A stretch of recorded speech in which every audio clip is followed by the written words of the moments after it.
Bienvenidos. En este video se hará un análisis crítico de la Ley 1327 de 2009 y la violencia sexual contra menores en Colombia. Este video estará basado en un análisis realizado al texto de Belandia Montes en el 2015.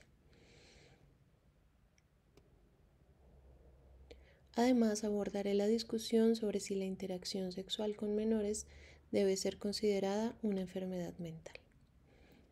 La Ley 1327 del 2009 fue una propuesta legislativa que buscaba reformar el artículo 34 de la Constitución para permitir reformar este artículo y permitir la prisión perpetua en casos de homicidio, violación, secuestro y otros delitos graves cometidos contra menores de 14 años, aunque la Corte Constitucional la declaró inconstitucional por vicios en el procedimiento.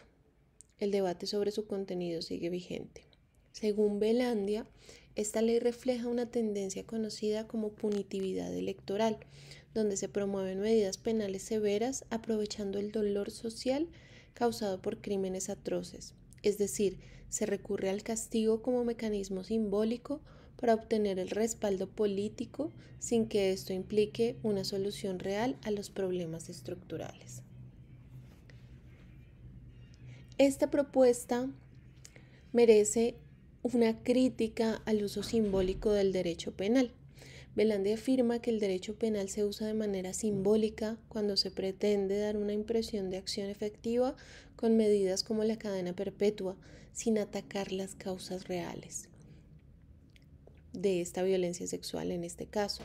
Por ejemplo, se exponen cifras alarmantes como que 200.000 niños son violados cada año en Colombia, pero estas cifras no tienen un soporte empírico suficiente. También se instrumentaliza el sufrimiento de las víctimas para justificar reformas interconstitucionales, apelando a la emoción más que a la razón. Se cita a niños víctimas como forma de presionar moralmente al legislador y al ciudadano, lo que Belandia identifica como un uso emocional de la víctima. Ante esta propuesta de cadena perpetua para agresores sexuales de menores, hay varios debates en la mesa. El primero es un debate político y nos lleva a pensar hasta qué punto este tipo de propuestas realmente son aplicables en nuestro contexto colombiano y en qué momento se convierten en una manera de llamar la atención políticamente o de buscar adeptos, sobre todo jugando, como lo decía anteriormente, con este dolor de las víctimas. Un debate ético y un debate legal, y es en qué momento esto puede ser realmente aplicable en la ley colombiana sin pasar por encima de los derechos humanos y del derecho internacional humanitario.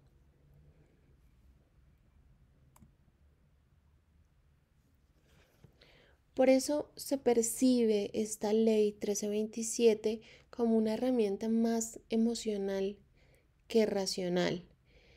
Y como lo decía también, hay una falta de datos sólidos. Se dice que fueron abusados o que son abusados al año 200.000 niños en el país, sin embargo estas cifras no tienen un respaldo real. También Belandia nos habla en su análisis que la cadena perpetua no resuelve los problemas de impunidad. La baja tasa de condenas no se debe a la severidad de las penas, sino a factores como la falta de denuncias, miedo al agresor, deficiencias en la recolección de pruebas y desconfianza en la justicia. También se evidencia que la mayor parte de los delitos sexuales contra menores ocurren en sus propios hogares y muchas veces los agresores son personas cercanas. Por lo tanto, aumentar las penas no cambia esta realidad. Se necesitan medidas de prevención efectivas, como por ejemplo la educación, la salud, el acompañamiento institucional y la vigilancia temprana de este tipo de situaciones. Eso nos lleva a pensar entonces que aunque exista una propuesta o existió una propuesta de cadena perpetua, realmente la mayor parte de delitos sexuales eran cometidos en el hogar y eran cometidos por personas conocidas. Sin embargo, si esto no llega a una denuncia o si hay un déficit en la recolección de pruebas, va a ser muy difícil que tengamos una justicia que realmente sea efectiva. Y por esta situación muchas veces las personas definitivamente no denuncian porque evidencian esa ineficacia institucional. Y entonces tienen los derechos del niño como discurso y nos dicen que los derechos de los niños prevalecen sobre los adultos. Esta ley se justifica también en nombre de la prevalencia de los derechos de los niños. Sin embargo, Belandi advierte que este argumento se convierte en un discurso emocional que no se traduce en garantías reales. En lugar de crear políticas públicas integrales, se finge proteger a la infancia con más castigos penales. Se ignora que los derechos de los niños no se garantizan desde la cárcel, sino desde el acceso a la salud, educación, prevención y protección social. La ley no plantea soluciones estructurales, solo castigos. Y nos dice Belandia en su análisis muy claramente que esta protección de los derechos de los niños se queda solo en un discurso. Una protección real implicaría políticas públicas integrales.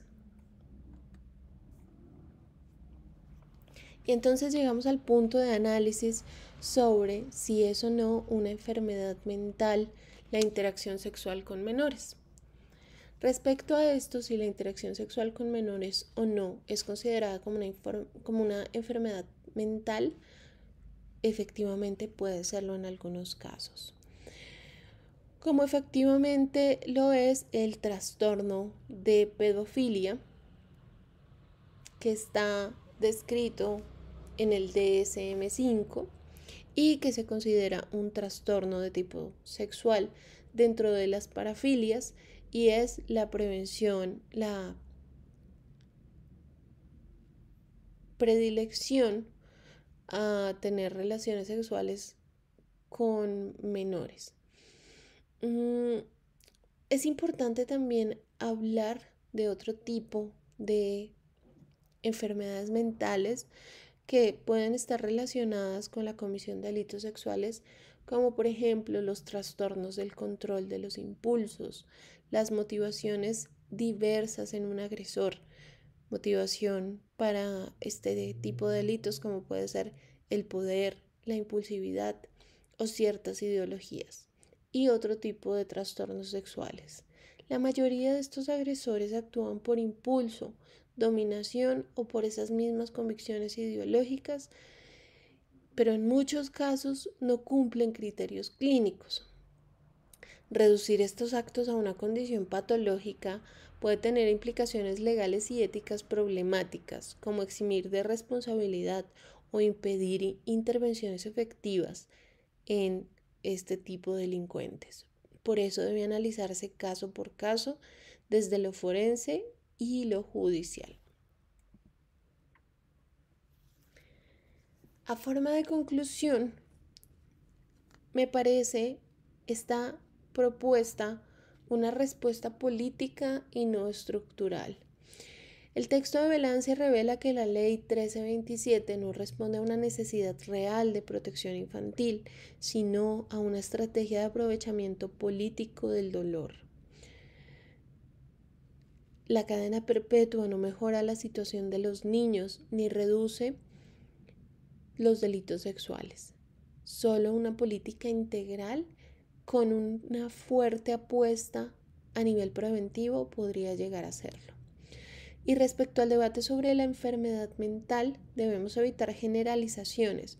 Lo importante es que estos delitos se atiendan con rigor, respeto por los derechos humanos y estrategias que realmente prevengan el daño. Muchas gracias por ver este video y espero que esta reflexión haya sido muy valiosa.